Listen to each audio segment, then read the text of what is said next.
All right, I'm here to talk to you today about songwriting, what I consider great songwriting. Give you a list of some great songwriters. I got a top 10 made up. I certainly haven't listened to all songwriters or all songs, and I haven't listened to all the music in the world, but I've been studying songwriting for 20 years now, and feel like I'm in a good position to make a list, a top 10 list. But first, I'd like to give a list of honorable mentions. There's a ton of great songwriters out there who didn't make my top 10 list, and I feel really bad about them not making a list, and so I'm just gonna have their names scroll under the screen here while I set up the list. First of all, I just list the top 10 male songwriters, and I have a lot of respect for female songwriters like Carole King and Joni Mitchell, but I didn't want to rank them against male songwriters, so I just stuck to male songwriters. Basically, I think all great art has three components to it. There's brains, balls, and heart. So, brains is when art is clever, original, intelligent, complex, sophisticated. Generally, the things we associate with classical music or jazz. Balls is when art takes risks, doesn't play it safe, but is also raw and primal in its nature.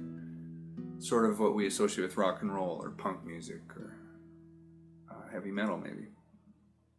Heart is the depth of feeling, emotional. Expresses a variety of affectations and its sincerity. And this we more associate with the singer-songwriter genre. But I think lots of art has one or two of these components, but great art usually has all three of these components. And this doesn't just apply to songwriting, but could apply to painting and film and any other artistic expression. All right, number 10, I have Kurt Cobain. And I think he was the most influential songwriter of the modern era. He could rock, like Smells Like Teen Spirit and Heart Shaped Box. He could pop, like In Bloom and About a Girl. And he could serenade, All Apologies, Something in the Way. His lyrics were creative and ambiguous, a mark of great poetry. He used unpredictable modal chord progressions, which I think made his songs sound really interesting and different from music that had come before. And you see a lot of people copying that type of sound. He was a great singer, great guitar player, both in the riffs that he wrote and solos that he wrote and played. He continues to be relevant nearly 30 years later. And he had a big impact on me. I was 13 when he committed suicide. And my favorite album growing up was the Unplugged in New York album from 1993. At number 9, I have Mick Jagger and Keith Richards, the songwriting team from the Rolling Stones, obviously. They're very prolific. They made great music for 3 decades, basically the 60s, 70s, and 80s. I didn't really listen to much past like Voodoo Lounge and stuff like that. I just kind of lost interest. They could rock, Can't You Hear Me Knockin', Jumpin' Jack Flash. They could pop, like Satisfaction and Miss You, and they could serenade, Wild Horses and Angie, songs like that. They had great guitar work, dual guitar work, vocals and harmonies. Like the Beatles, they wrote some of the most popular and recognizable songs of all time. I don't think they're as deep as the Beatles, but I also think that early 70s Stones is better than anything the Beatles ever did. It's just more pure, less shackled by expectation. My favorite album by the Stones is Exile on Main Street from 1973. So number 9 is Mick Jagger and Keith Richards. Number 8, I have Roger Waters and David Gilmour, the songwriting team from Pink Floyd. Their music was very sophisticated, compositional, operatic in nature, but still song-based, even though some of their songs are like 15, 20 minutes long. Now, Waters wrote most of the songs, but Gilmour had an influence on the overall sound, so I don't like to separate them. If you listen to Comfortably Numb, Money and Fearless, things like that, like it's tough to take Gilmour out of those songs, even if Waters wrote most of the lyrics, melodies, and chord progressions. They made some of the best albums of all time: Wish You Were Here, Dark Side of the Moon, The Wall, and a lot of their content included political themes and commentary, like Another Brick in the Wall Part 2, you know, We Don't Need No Education. My favorite album by them is Animals from '77. It's a great album. Number 7, I have Neil Young, a Canadian. He's very prolific and influential. He could rock in the Free World, Downtown. He could pop, American Dream, Heart of Gold. He could serenade, Neil and the Damage Done, Hey Hey My My, many other great songs. He produced high quality music over 6 decades, and he's still doing it out there today. He was part of several other bands, and he wrote great songs with Buffalo Springfield, like Expecting to Fly, and with Crosby, Stills, Nash & Young, like Ohio and Helpless.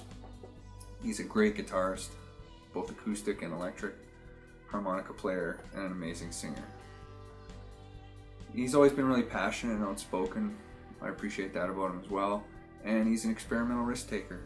When you look at the Trans album or Greendale, things like that.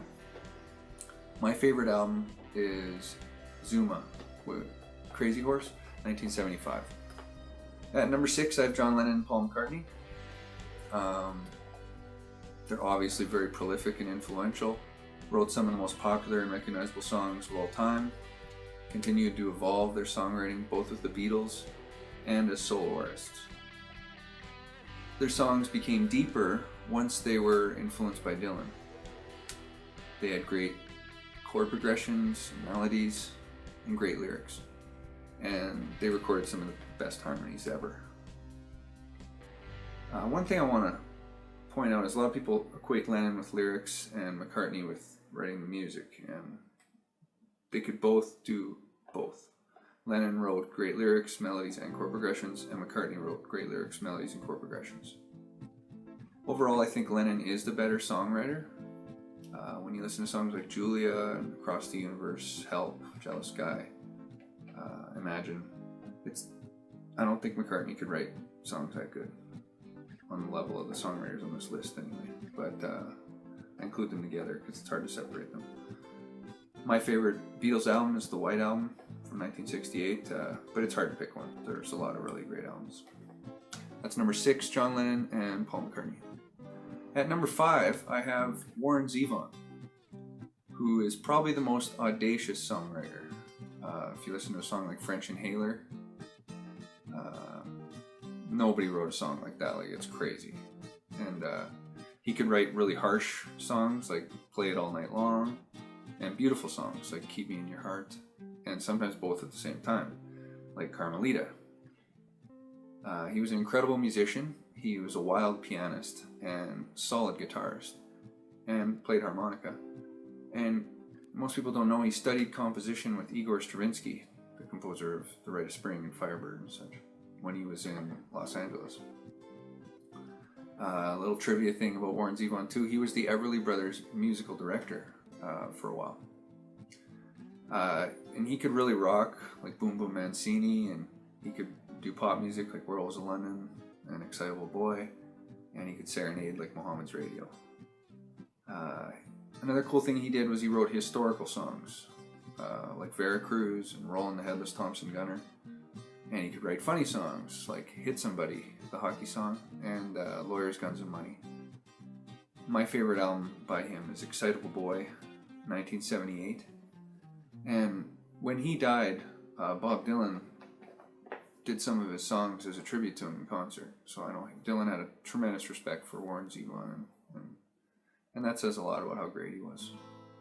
Number 4, I have another Canadian, Leonard Cohen, who came from a literary background. He had written 2 novels and many books of poetry before he even started writing songs and recording albums. So he has that heavy poetry influence, and his lyrics are very sophisticated. If you listen to Love Calls You By Your Name or Suzanne. He's also very prolific, wrote a couple hundred songs, I think.